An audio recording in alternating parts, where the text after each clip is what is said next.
રાજકોટ ગોપાલ નમકીનમાં આગને લઈને માલિકનું નિવેદન સામે આવ્યું છે। ગોપાલ નમકીનના માલિક બિપિન હદવાણી જેમણે નિવેદન આપ્યું કે આગમાં 25 કરોડનું નુકસાન થયું છે।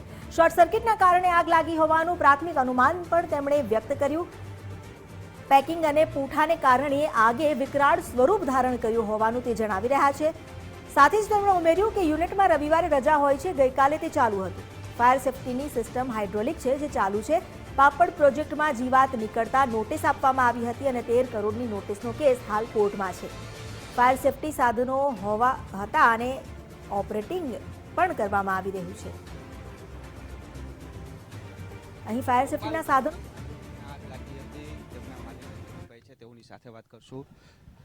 આખી આગ લાગી તેની શરૂઆત ક્યાંથી થઈ હતી? મારે શરૂઆત થઈ પેકિંગ યુનિટમાં શોર્ટ સર્કિટ થઈને કોરુગેટેડ બોક્સ જે છે એનાથી શરૂઆત થઈ અને પ્રાથમિક અમે ઠારવાના પ્રયત્નો કર્યા પણ નો ઠાઈ રહી। પછી અમે બધા એમ્પ્લોયને કીધું તમે બહાર નીકળી જાઓ અને પછી એ ફાયર બ્રિગેડને પણ અમે તરત જાણ કરી દીધી।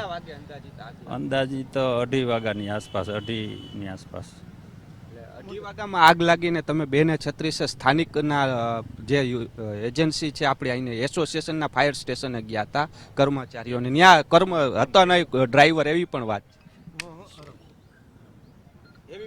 છે।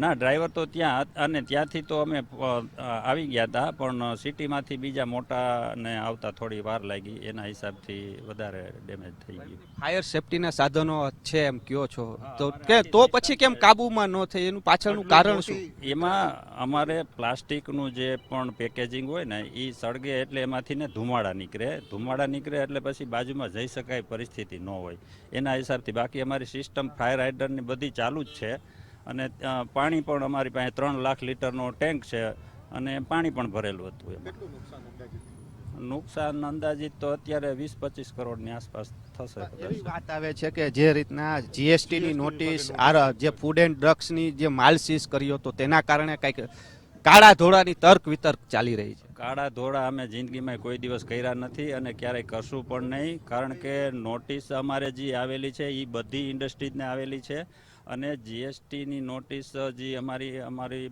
પાપડ પ્રોડક્ટ અમે જે બનાવીએ છીએ એ જ્યારે સેલટેક્સ હતો ત્યારે પણ 2% નમકીનની સાથે જ હતો, વેટ આવ્યું ત્યારે પણ 5% વેટની સાથે જ હતો અને 12% જીએસટી આવ્યો ત્યારે પણ એમની સાથે જ અમે ટેક્સ ઓલરેડી ભરેલો જ છે। પણ ઇન્ટરપ્રિટેશન એને એમ એક્સુડેડ નમકીન કરી અને 18%માં કર્યું હતું, એ અમને પાછું 12%ની એને પ્રોમિસ આપી દીધું છે। પણ પાસ્ટમાં જે છે એ એના અમને ભરવા માટેના બધા જ ઇન્ડસ્ટ્રીને જણાવે છે કે તમે આ પાછળના ભરો એમ। એટલે એ જે અમારી એક જ પ્રોડક્ટ જે છે પાપડ પાઇપની એ પ્રોડક્ટ પૂરતું જ છે। એટલે એ લોકોએ એની અંદાજિત 13 કરોડ રૂપિયાની નોટિસ આપેલી છે પણ અમારી કાંઈ ભરવાનું થતું નથી કારણ કે અમે ઓલરેડી કેસ ચાલે છે। જે ફૂડ એન્ડ ડ્રગ્સ વિભાગની પણ ચકાસણી થઈ, 9 લાખનો માલ સીઝ થયો છે।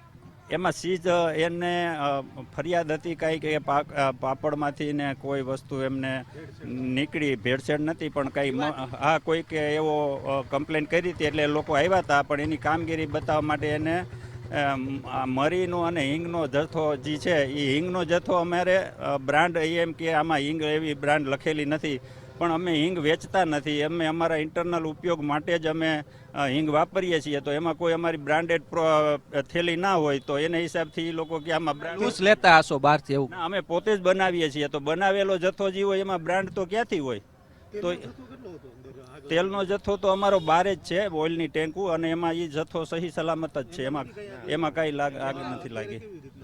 આગ પ્રસરી એનું કારણ માત્ર પેકેટ અમારા જે હોય પ્લાસ્ટિકના અને બોક્સ જે છે એ કાગળના હોય અને એ જ સળગ્યું એને હિસાબથી જ આગ લાગી। અને અદવાણી સાહેબ, આટલી બધી તમને જાણકારી છે કે આ પ્લાસ્ટિકના કાગળના કારણે આટલી બધી આગ પ્રસરતી હોય છે, તો એ પ્રમાણે ફાયર સેફ્ટીના સાધનોને રાખવું જોઈએ કે નહીં? મારી ખેલા જ છે ફાયર સેફ્ટીના, ફાયર હાઇડ્રન્ટ સિસ્ટમ પૂરી બિછાવેલી। કામ ન લાગી એવું કહી શકાય? તમે રાખ્યા પણ કામ ન લાગી એવું કહી શકાય? કામ ન લાગી એવું કહી ન શકાય એટલા માટે કે એ સિસ્ટમમાં અમે એનો ઉપયોગ કર્યો જ છે પણ ધુવાડાના હિસાબે એમાં નજીક જઈ શકાય એવું નહોતું, એના હિસાબથી ને થોડી અડચણરૂપ થઈ। જેના પાર્કિંગની અંદર જે માલ પડ્યો તો એમાંથી શરૂઆત ના, ઉપરથી શરૂઆત તો થઈ હતી, પછી ધીમે ધીમે નીચે ગયું. પ્લાસ્ટિક ને ફૂટાથી કઈ આટલી મોટી તો આગ શક્ય છે જ પણ એને સળગતા શું વાર લાગે? પ્લાસ્ટિક અને પૂઠું છે એ તો ઝડપથી જ સળગે ને. એટલે પછી અમે બધાને બારે કેટલા લોકો કર્મચારીઓ કામકાજ કરતા હતા સાહેબ?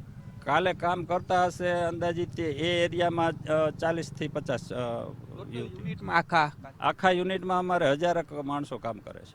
કાલની જો વાત કરીએ, કાલ બુધવાર હતો છતાં યુનિટ આપનું ચાલુ હોય છે કે શું હોય? અમારા યુનિટમાં અમે રવિવારે રજા રાખીએ છીએ, કારણ કે અમારો જે ધંધો છે એ નાના વેપારીઓ સાથેનો હોય ને. વેપારી દુકાન રવિવારે બંધ રાખતા હોય અને અમારા